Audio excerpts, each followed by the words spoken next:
Hi, this is Dr. Carol Francis, and we are talking about being a victim, victimizing yourself further and getting stuck and looped into that identity as a victim, but also the ability to respect that you have been a victim and how you're going to integrate your experience, also how you're going to also heal it.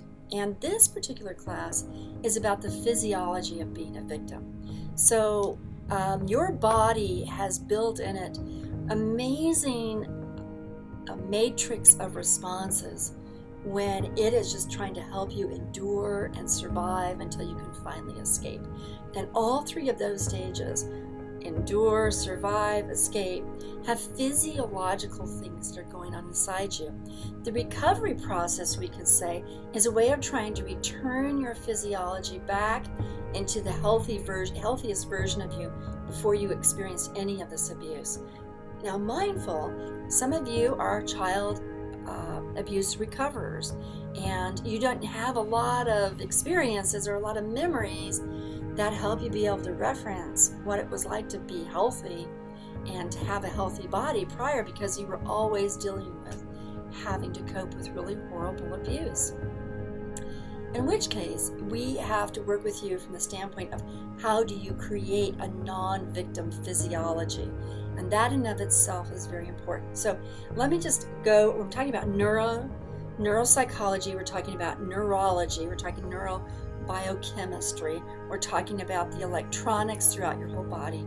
We're talking about your muscles and your bones. We're talking about your organs and the way they respond. And we're going to be talking a lot about this in a course that's dedicated just to helping your body recover, because this is really important. It's part of the equation of recovery. But you have to kind of understand that being a victim is also in your body. And in part, being a victim helped you endure, survive, and escape.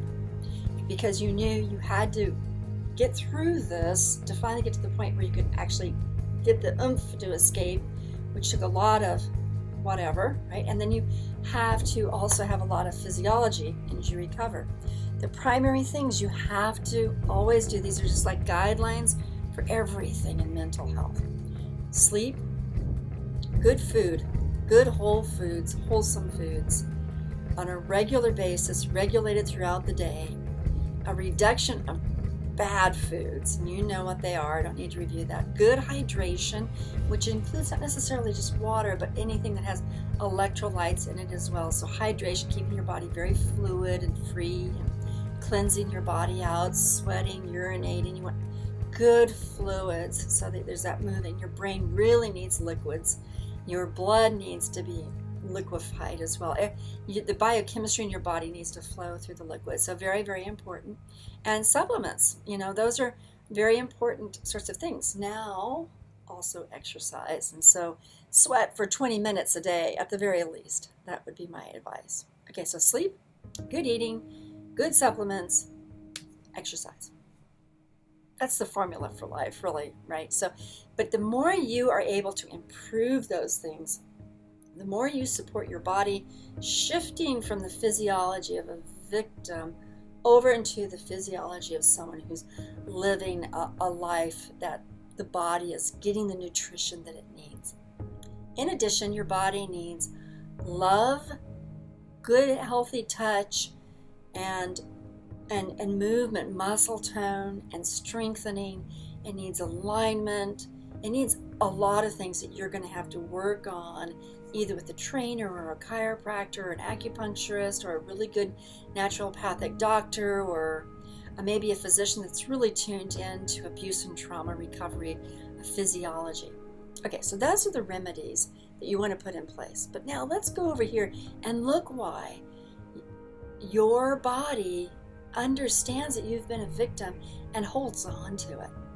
When you shifted from not being a victim to being a victim, your body had to increase stress hormones, reduce other hormones that were not available to help your muscles respond, had to navigate whether or not you were going to freeze, fight, or run as fast as you could. And those three responses, at any given time, your body is equipped to do it. Sometimes it's just best to freeze. Other times, I just endure it that way. Other times it's best to fight, and other times it's best to fly, and some combination thereof. But in order to be able to do any of those three responses to abuse and trauma, your physiology has to change. Your muscles in this tone is very different than the muscles in this tone, very different than the muscles in this type of tonality. So your body has to make great adjustments to whatever seems to be the best way to survive and endure the moment, and then to also escape. Not only that, but the longer you are in abuse, or the more abuses and traumas are piled on top of your life experience, the more your body begins to almost feed or fuel itself off of the adrenaline and the cortisol and other neurotransmitters and other biochemicals. It begins to be so accustomed to this way of living inside itself that when you begin to shift it, it almost doesn't even recognize what you're doing. That's why you have to tolerate the transition. That's why when I say sleep, knowing that many of you can't transition into sleeping. So you're not sleeping, and people say, okay, now you're done, you're escaped, now start sleeping. Yep, that would be great, but your body is still used to sleeping vigilantly or worryingly or not sleeping at all or getting very little sleep or living on the edge of this kind of panic situation that you have even in your nightmares or in your whole experience or your attentiveness to sound. So your sleep, although it's optimal to sleep, right, that's going to help you move into recovery. That doesn't mean you can just suddenly snap into sleeping, because your body is still victimized, and your body doesn't want to sleep because it can leave you vulnerable, or you want to be attentive to the sounds or what's going to come, or you want to be aware of your surroundings, or you've learned to sleep kind of light or not at all or only in some circumstances, or maybe just chronically befuddled by nightmares that just make sleep really disturbing, or your physiology may be all panic related, so it doesn't even know how to relax and let go. So part of the therapeutic process, which we're going to be talking about in other classes, is teaching your body how to relax and sleep. And that's part of the process of moving into recovery. Now, this particular class is about being a victim, and your body is still posed as a victim, and therefore it can't sleep as well. Or maybe it's still wanting to eat these distressing foods that are usually high in calories and carbohydrate, and the whole thought of processing whole, healthy vegetables and fruits just seems tough, because that's almost more difficult for the body to process when you're under stress. You may need more breads or you need more grains, because it just evens out and gives you those sort of vitamin B's that are de-stressors. But on the other hand, they may make you feel very tired and sluggish, which could be good, because then you might be able to sleep. But on the other hand, they may also feel like you can't cope and like you're getting more depressed. So that what you also need is the fruit, the vegetables, and the proteins, and so forth and so on, right? So those sorts of things might be necessary, but your body may be still in the process of being a victim. And so you have to, step by step, very gently, very respectfully, very patiently, kind of groom your physiology into what it would be like to not be a victim, patiently. Some people will use psychopharmaceuticals to help, and there is some indication that if individuals after a sudden trauma or a sudden horrible situation takes medication that kind of calms you and intervenes, it makes it so there's not as much chronic cortisol produced in your body, not as much chronic upsetting adrenals produced in your body, and it evens you out, so then as you're recovering, you never have these very disruptive spikes in your system. And it's a little bit like if you're having a heart attack, you take an aspirin as soon as you can in some medical thoughts and in some situations, because you're very quickly intervening on your own behalf. So be aware of that aspect of your physiology as well. Now, also be aware that you will be reducing, as you recover, your levels of cortisol. You'll be reducing your levels of adrenal. You'll be increasing your levels of serotonin and dopamine. You'll be increasing your alignment with your physical body. A lot of individuals that I know, that I can identify that they have been abused because of the posture of their body. They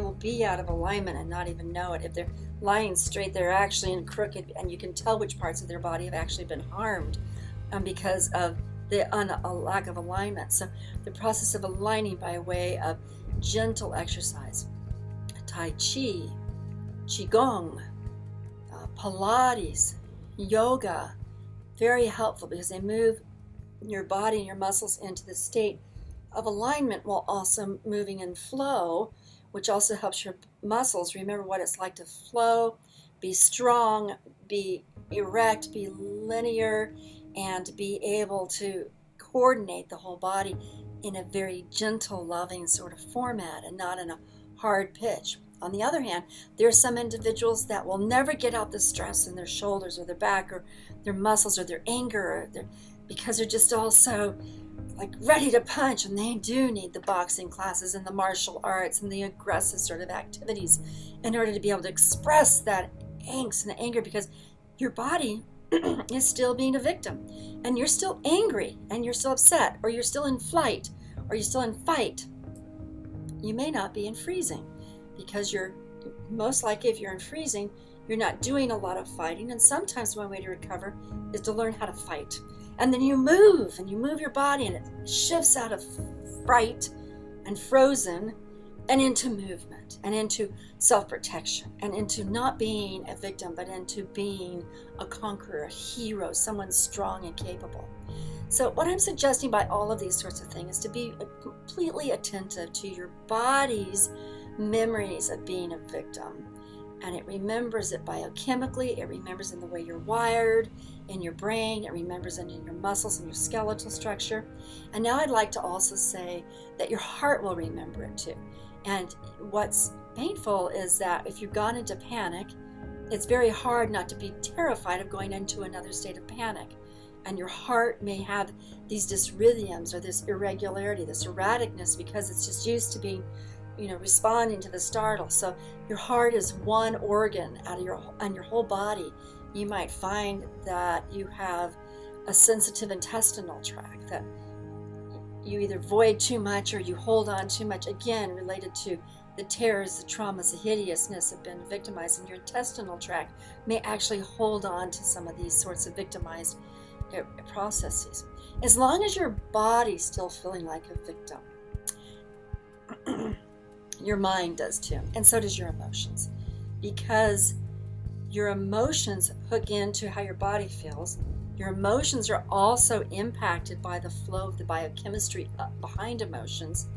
The parts in your brain associated to all these emotions are still being flooded with different chemicals, as well as memories, as well as the wiring that's going on. And that is why, I should say, some people repeat over and over and over again an abuse and victimized scenario, because that's familiar. That's what the body knows. That's the pattern. Our bodies like to go in a rhythm. It likes to repeat a pattern that's familiar. So even though it's not a good pattern to repeat, it's not a great thing to do over again, your body takes comfort in repetition and familiarity, or it's not getting any directions or explanations to steer it over here, because it's much harder to take it off of its pattern and steer it over there. Law of dynamics. It's like it's much harder to move an object off its course, to move it off of its stagnation, and to move it into some other direction. It takes more energy and force. And that's why we're doing these courses with you, because these classes are meant to help push you when a part of you knows you need to be pushed, but you're not sure how or where, and so forth and so on.